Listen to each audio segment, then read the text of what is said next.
Upfront disclaimer before the video starts here. This is a video where I'm kind of more going into my thought processes behind how to work on a big shot and how I keep momentum up and like juggle influences and things like that, more than like an actual step-by-step like what I'm doing. And I always feel bad about that because I'd rather be like, look, you can hit this button on Blender, and it's like, whoa, it's so crazy. But hopefully it's still useful. There's questions people ask that I don't think are answered fully by check this box in Blender. So we'll see how it goes. All right, and go. Okay, so I put myself into a situation. I've been trying to get the edit locked on this episode, and it's really close. But then I decided to go through and write some of my own music, because music for a lot of things like this is literally over half of the emotional experience. Like you can watch a movie for, I don't know, a film in general takes you a while to kind of draw you in, but music in 2 seconds you can be like, oh, all right, this is kind of a thing. And so I'm trying to tap into that a little bit, and I have a bunch of music sitting around in folders that friends have said I can use, but it felt weird to like hand design every detail in this world and then just have the other half of the experience be music that I had, even if it was like made by people I respect and like really well done. So I'm trying to make something specific, but I accidentally wrote it too long, and there's 10 seconds of crescendo right here, and then there's this is the first shot of the next scene, and I didn't particularly like this first shot either. It was just compositionally, like, you can see what I'm going for. I wanted this kind of foreground bit, and she's kind of out here on this globule thing, and the background is just kind of supposed to be neutral, but instead it's kind of just flat detail salad, and I wasn't into that. So I thought, okay, two birds with one stone. We make our big epic shot, and then we kind of come back into Caitlin there, because that's kind of the point of the episode too. Is it's the camera is kind of like flitting around in this world, kind of looking at stuff, and then it'll come touch back down with Caitlin and kind of see her. The idea of like just that the world is made up of small people kind of living their lives, and that's what stuff is. But making a big shot, I had more trouble than I have in a long time getting going, for a bunch of reasons, but mostly because I kind of checked out. Like, I've already done so many big shots for this episode, like the biggest shots I've ever done. I've done that so many times on this one, where you look at the empty scene and you go, all right, let's just start putting one foot in front of the other. And also, especially if you're doing particularly a personal project, you're taking some part of yourself and you're sticking it in there, something that you kind of want to develop and nurture, and that's the relationship you have with your project. And a lot of times I have that motivational seed just by default. Like, I've been going out for a walk and I see something and I'm like, ooh, and I get kind of like obsessed with it. Or like when I was making the stir fry, I was making some stir fry and I was like, I think I could probably do this with a cloth sim, and I do that and it turns out kind of good, and so I get excited about that, and I can kind of hang the rest of the effort of finishing up that shot on the excitement of seeing this shot finished. But in the case of a shot where there isn't an original, source excitement seed, it's just the knowledge of like, all right, this shot just has to be big and kind of epic to match the music. I'm like, okay, how do we do this? There's also the idea that like creativity, like anything else, is a cycle. You have to kind of like breathe in and breathe out. You absorb influences and you exist, and then things percolate, and when the time's right you kind of exhale again. And if you're just there forever trying to be like eventually you just crap out. And the way I usually avoid that is by just having different things that I'm into. So if I'm kind of like, ugh, then I can sidestep a little bit and kind of be working on something else as like that meter recharges a bit. So this meter was not full, and so the because I kind of know how to do it. Like the hardest part is just all of the empty space, and so if we can fill that in, if we just start pulling stuff out and designing like a little world, then we can fill stuff in really quick. I hit extrude and it didn't extrude. Huh, interesting. Oh, apply scale, And I just like, I love designing little areas, thinking like, all right, what would it be like to actually be here? That's the other part, is a lot of the world building I've been doing, I keep hitting extrude and it doesn't extrude. What is going on? Has been because of quarantine. It's fun to imagine, weird, hotkeys are being weird. It's fun to imagine or creating little places to explore. And so, yeah, you just kind of start to play around with shapes. I also like making big awkward shapes right off the bat because it gives you something to kind of like reconcile. A lot of time it's very easy when you're in a CG environment to make everything cartoonishly flat, and so I like taking something like this and being like, okay, let's just drag this down. This is a hill now, and suddenly it's a lot more interesting. In fact, I would always recommend, if you're ever in this stage where you're just blocking stuff out, like, add a hill, just because nothing else is ever gonna make you do a hill. You gotta remember to put in hills. But yeah, then when we start to get kind of interesting here, we'll put another building back here, and just trying to capture that feeling of like, oh, come on. Of, go up. The extrude is not working, so I have to like click it every single time. You're here and you want to like, let's walk up here, and then I'll create a material, base color, image texture. Oh, it's because I have my other scene open and it is absolutely huge. That could be doing it.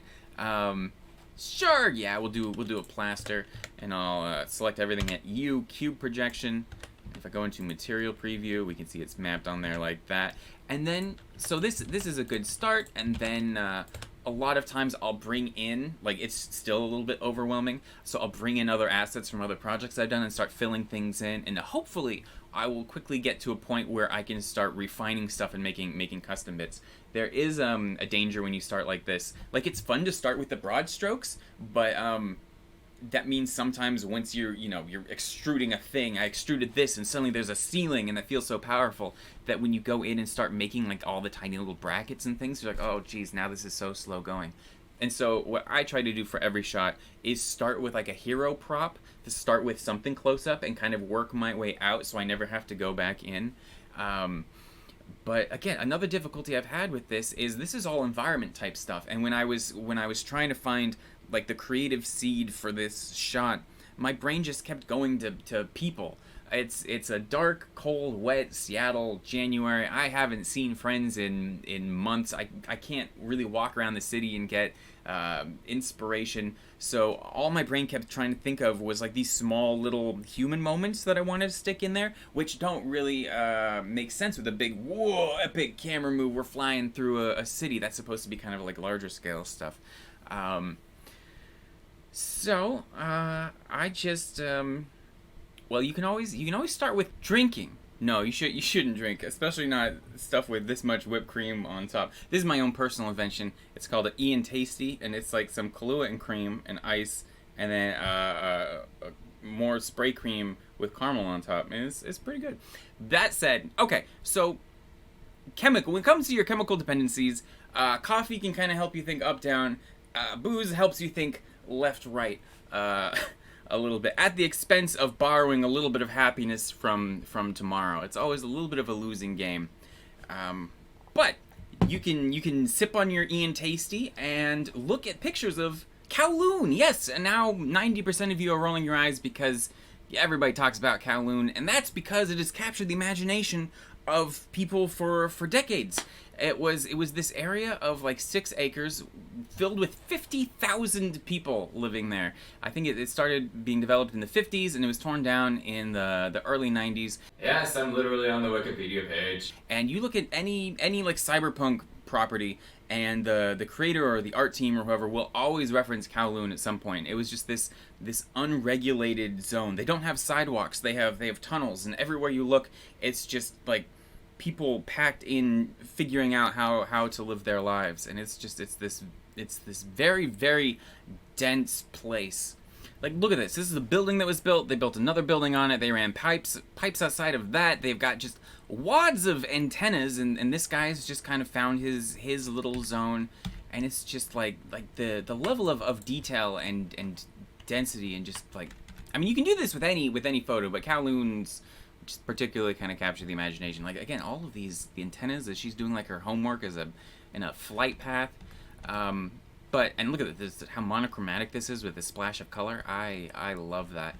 But at the same time, like you're looking into people's lives. This guy's taking rubber, using this machine, I guess, to turn them into plunger heads, and that's amazing. And somebody commented on my stuff of like, what is this genre? Is this like a slum punk or something? And like, I don't know. I'm not really trying to go for slums. I've been broke for a lot of my life, but I've never lived, in a slum, and it feels weird to like sit behind my computer and reach out and dip my paintbrush into other people's lives and be like, it's an aesthetic now for my web series. Like I don't like that. And so, and what do we do in a case like that? Well, we can look at the density, and we can appreciate the layers of humanity and history that's like present in every image, and then we combine it with other stuff.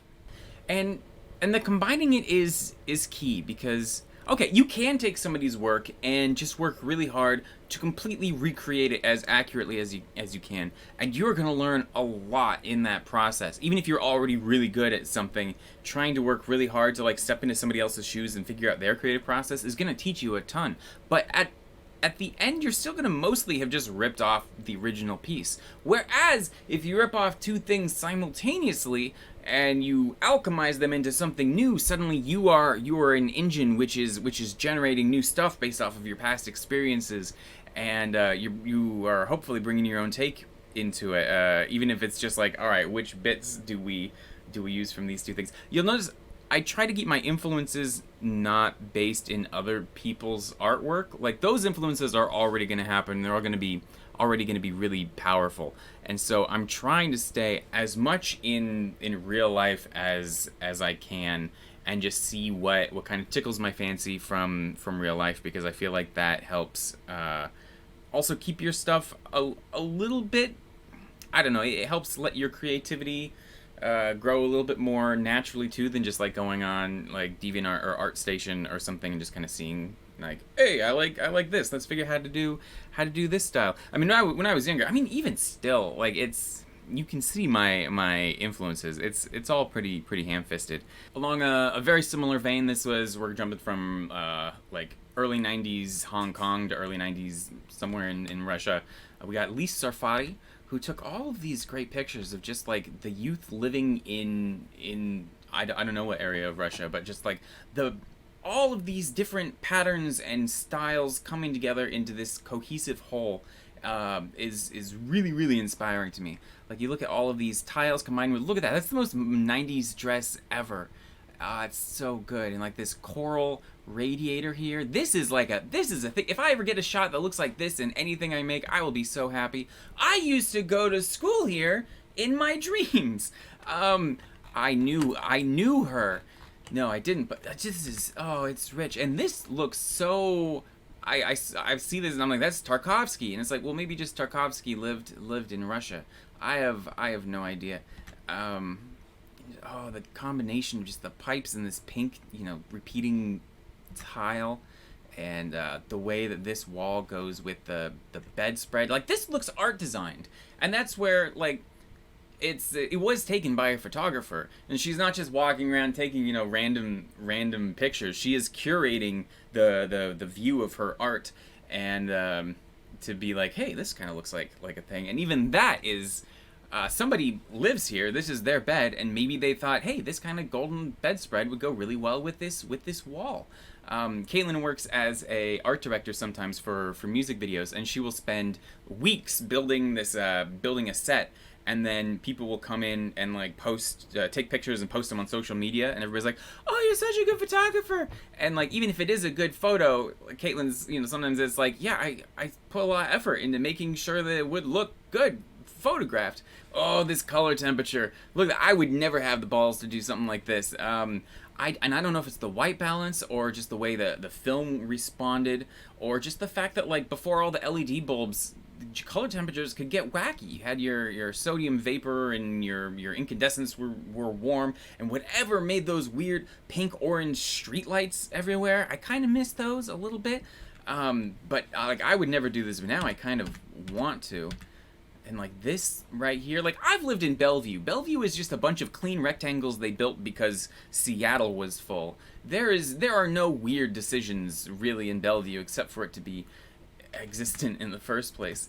Oh, and look at this, just the road blends into the sidewalk, which just curls up into the wall and back, and it all looks like it's made out of the same material. Having one of those high temperature lights somewhere like off in the distance with the white light around the key subject is really cool. There's just so many patterns and things to observe and appreciate in this stuff. Like this, just these bits of tile just set into the plaster. I love that. If I were designing this, I'd be like, oh, there has to be a whole plaster wall, not just like 4 tiles all stuck together like that. It is very cool. And Elena Chernyshova, similar stuff. Hey, look at this. Looks a little bit familiar, doesn't it?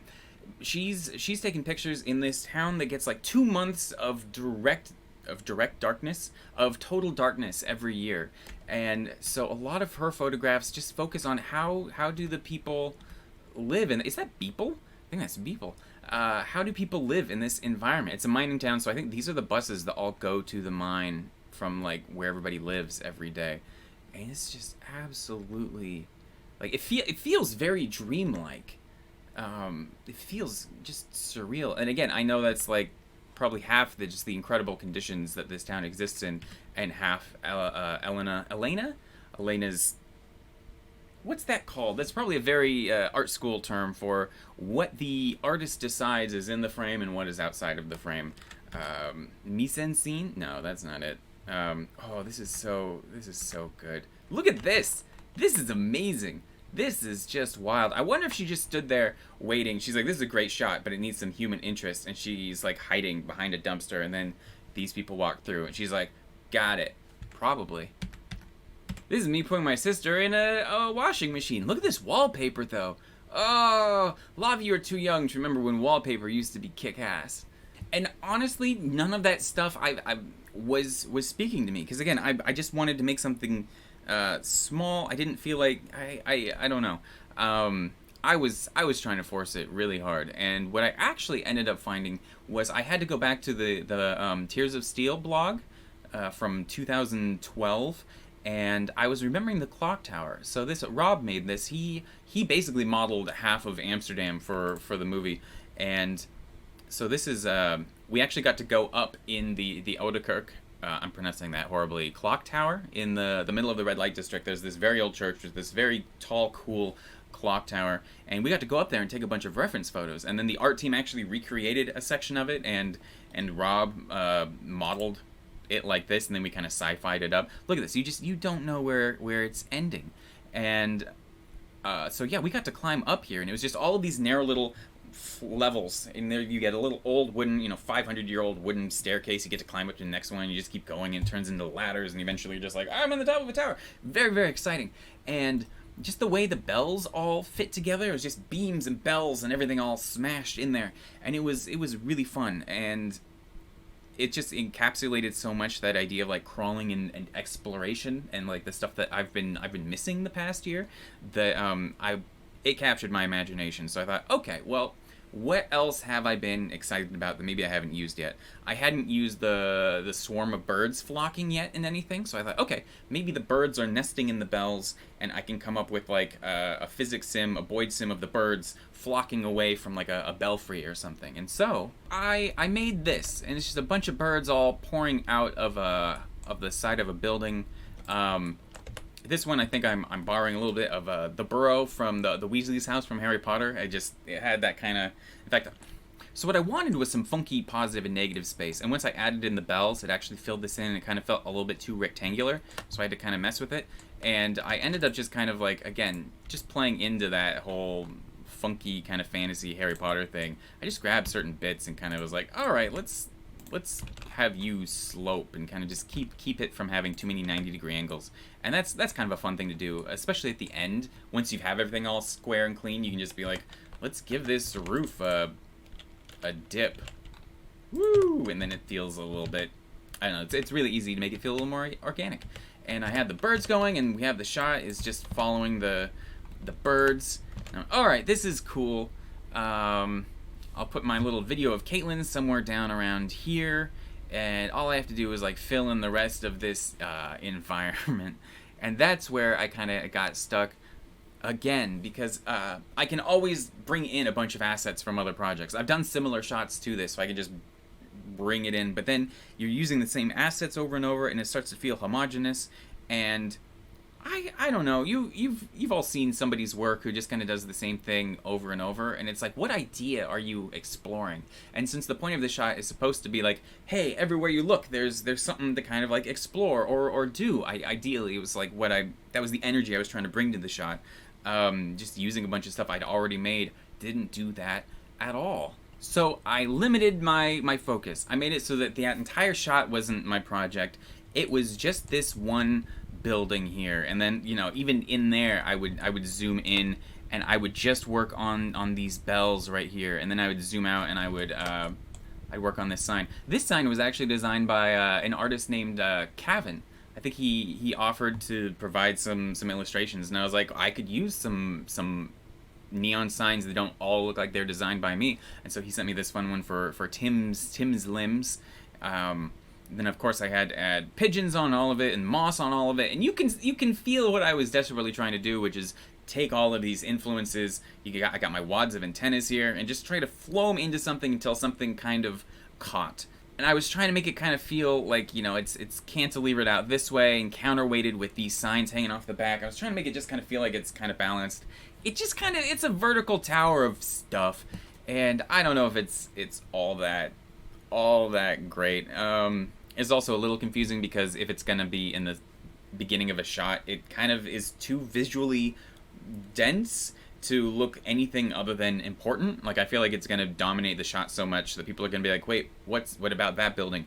But that at least gave me a starting point. So yeah, this was the first version of just blocking it in. I had the birds popping out, I had some initial geometry, I brought in this previous version of the scene, laid it in there, and I was really hoping the birds would carry the brunt of the weight, because I didn't know, not knowing how to make a subject for a shot where the camera's moving, I thought, alright, maybe the birds can be the subject. That'll be like the key of the shot. And birds actually come into play in the scene, so it kind of makes sense. So I was pretty happy with this. I think I might re-sim the birds, because they're not perfect. And this is the first version with the tower, and you can see I was really taking advantage of the fact that like the sky is the negative space here and the birds are all here. Once I started filling in this background, it became a little bit harder because everything was so dense. But yeah, just really trying to limit my scope, because every time I stepped back and looked at the wide thing, I was just feeling so overwhelmed. So this was where I was at a few days ago. And that's when I started letting myself really bring in assets from old scenes.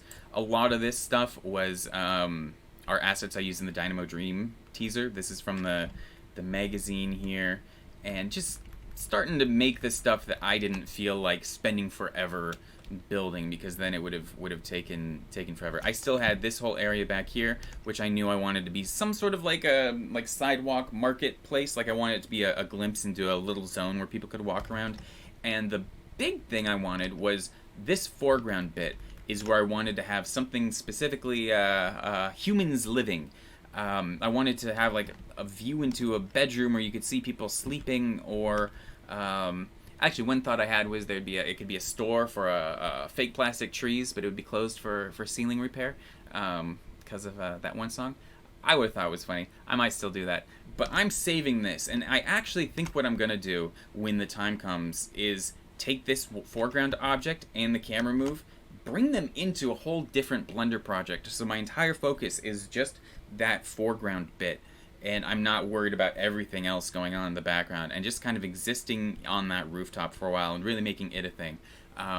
In fact, if I made it a complete model that didn't only just work from this one camera angle, I could just rotate it and use it in a bunch of other scenes too, so it's never a waste.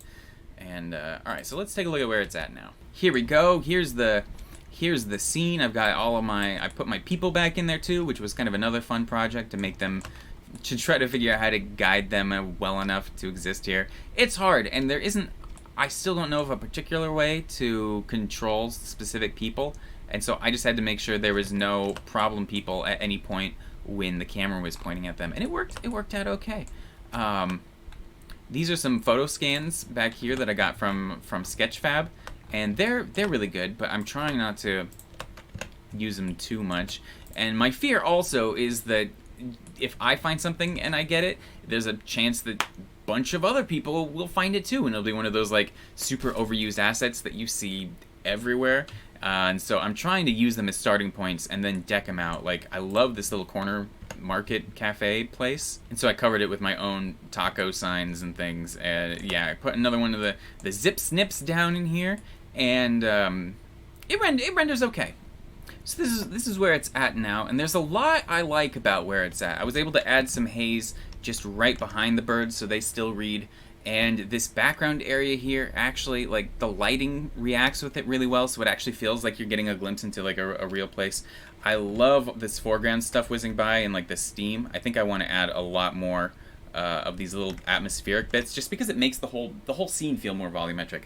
And the background, I was just desperately trying to fill in the space, and so these are just old background cards I'd rendered like a year ago that I never even really meant to work this way. Like, this is just a frame from one of the animations I did of Waterworks Market, and I had to kind of stretch it a little bit to cancel out the perspective, but now it feels as if I'd like the implying there's a lay of the land.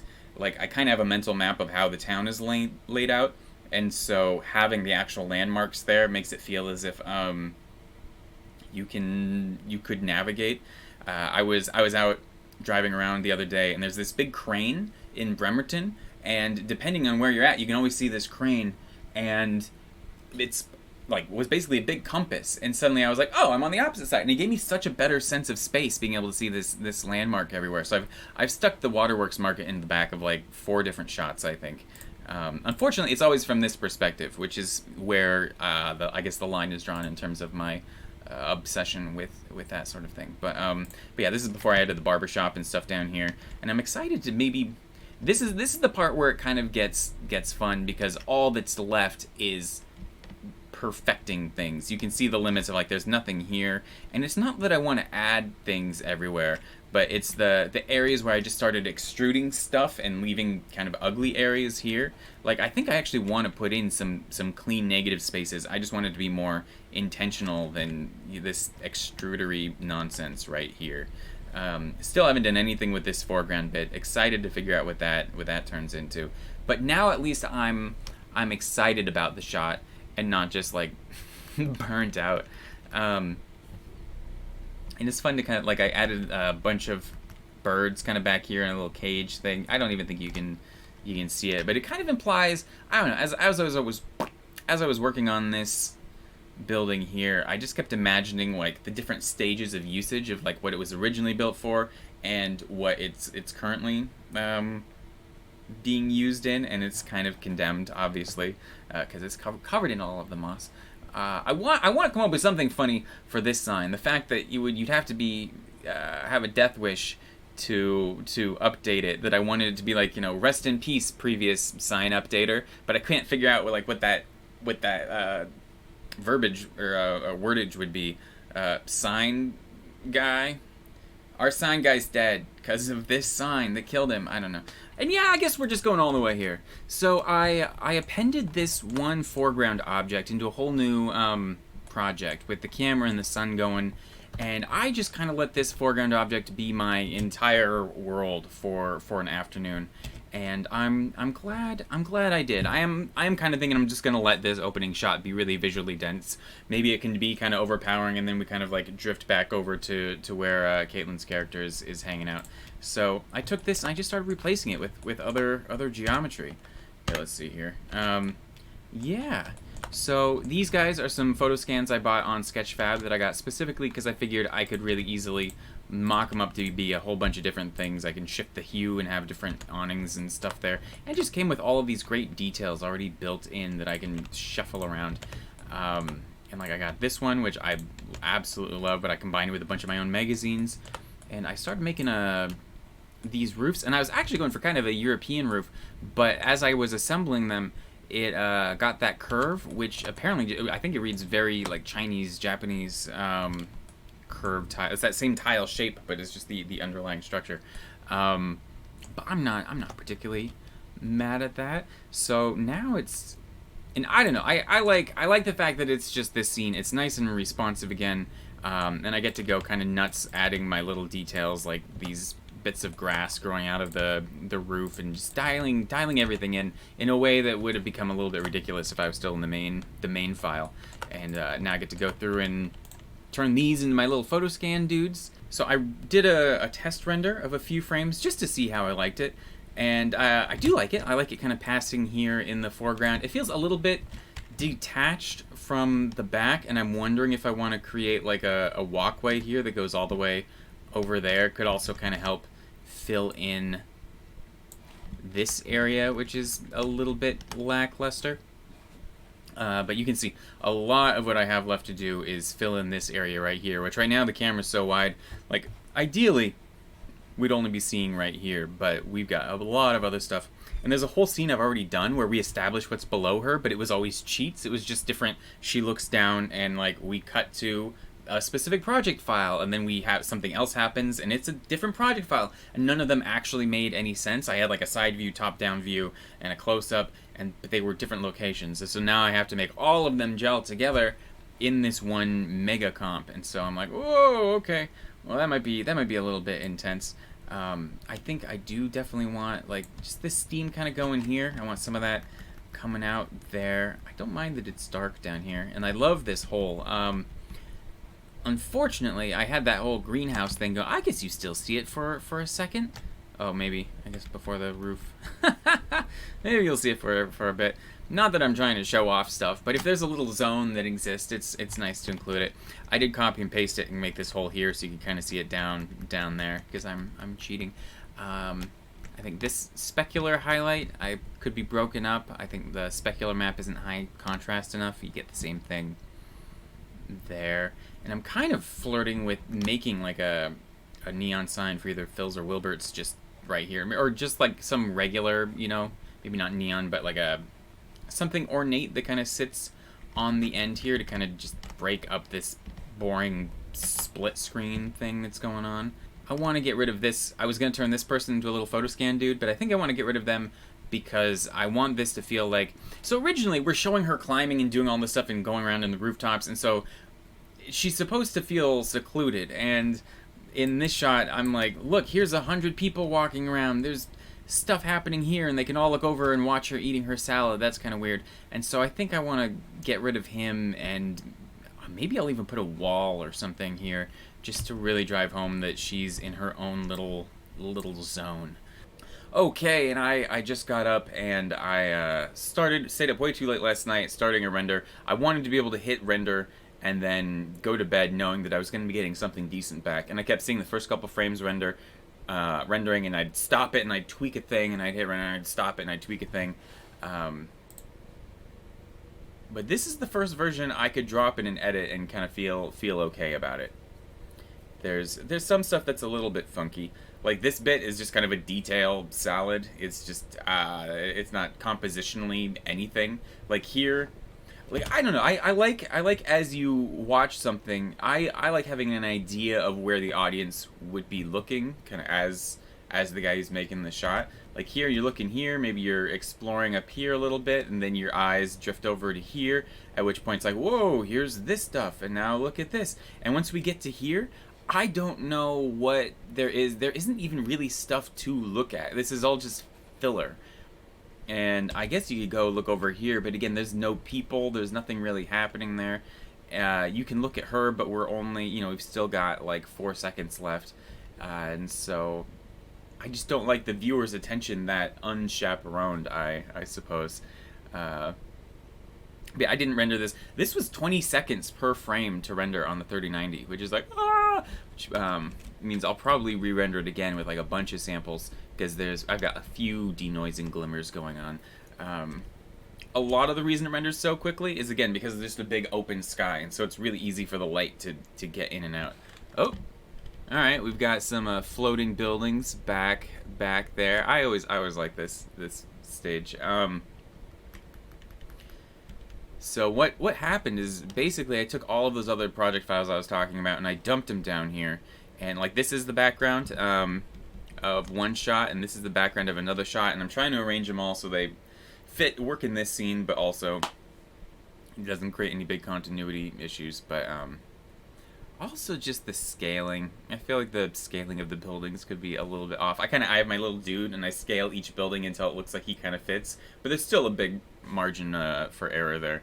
I should just try to really make sure that when I create the initial assets, they all are as to scale as I can possibly make them. Because like this little window compared to this big window, like that could be, I guess, a bathroom window or something. But I think if I were to revisit this, yeah, filling this, like turning this into one big retaining wall or something, maybe, I don't know, just trying to get rid of this onslaught of textures that we currently have.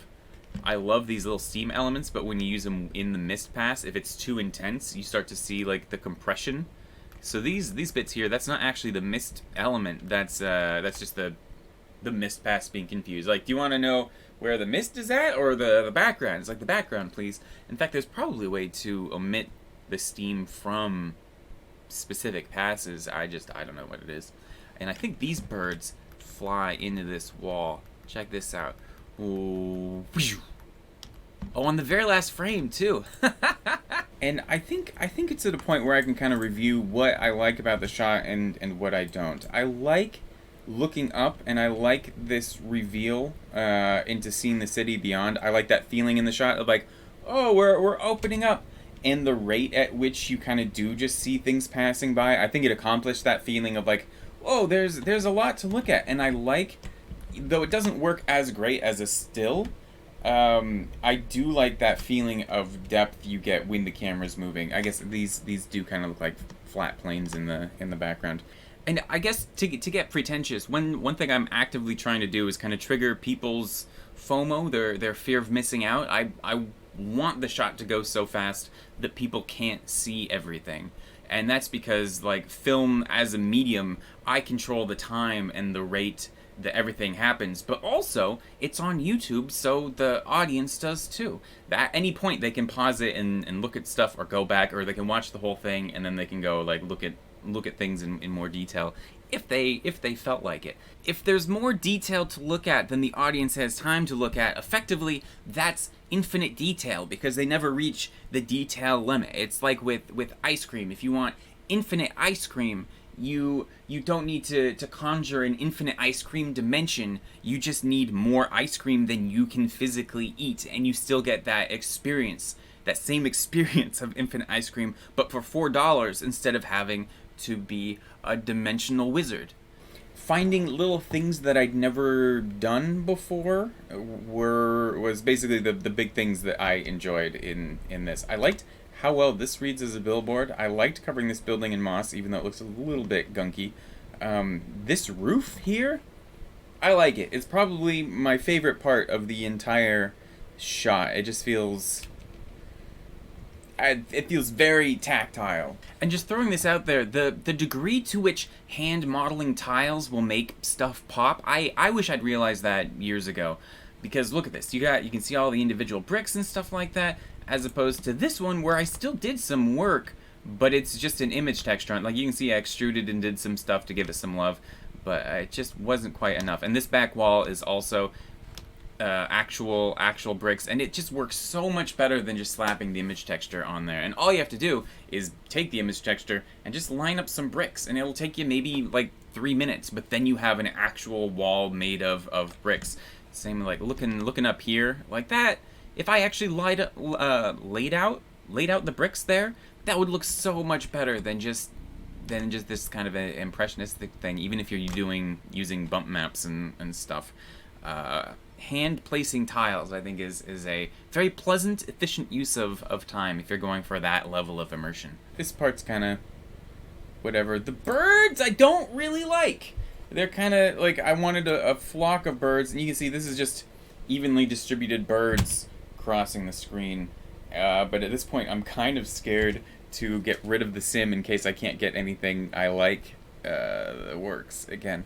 Kind kind of wish I like the feelings of this where there's just like again it's got that idea of layers of humanity kind of going on. And here's one of Susie Spooner's murals down here. I wish I had more of that kind of in there. I wish that was more the vibe of like just kind of a place covered in art. I do like that there are little places like this where you can kind of like imagine standing, or I don't know, just the way the sun hits it makes it feel kind of existent. But yeah, all right. I think I'm just gonna stop talking about this shot and post it. If you jump to the end of the video to see how it turns out, this is how it turns out. So now you know.